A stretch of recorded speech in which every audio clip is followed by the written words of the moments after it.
ఏ విధంగా కనిపిస్తామంటే అండి మాకు తెలియట్లేదండి. ఇది అధికారులు కూడా ఏం తెలియపరచట్లేదండి. గేళ్ళు సంబంధించిన వాళ్ళు కూడా మాకు ఏం చెప్పట్లేదు.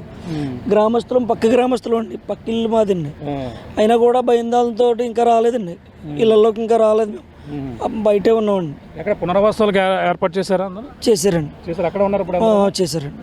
అంటే పర్లేదు. ఇది చేశారండి. ఈ గేలుకి సంబంధించిన వాళ్ళు ఎవరు చేయలేదండి, గ్రామస్తులే చేసామండి. గ్రామస్తుల నాయకులు ఆ నాయకులే చేశారండి. భోజనాలు అవి కూడా వాళ్ళే పెడుతున్నారండి. ఇప్పుడు అంటే మీరు కట్టుకున్న బట్టలు కట్టుకున్నట్టు అందరూ కూడా అక్కడ నుంచి వెళ్ళిపోయారని కూడా చెప్తారు. అవునండి, కట్టుబట్టలతోటే వెళ్ళిపోయామండి. ఎలా ఉన్న ఇల్లు అలా వదిలేసి వెళ్ళిపోయామండి. ఈ లోపల దొంగలు పడ్డం అవి కూడా జరుగుతుందండి ఇళ్లలో. అదే అదండి, ఇది ఆధారంగా తీసుకుని దొంగలు పడ్డం అవి జరుగుతుందండి. పర్లేదు అంటే ఇప్పుడు అంతా కంట్రోల్లో ఉంటుంది, ఎటువంటి ప్రమాదం లేదు, మంటలు వచ్చిన గ్యాస్ వచ్చినట్టు వెళ్ళిపోతుంది అని చెప్పేసి అంటున్నారు.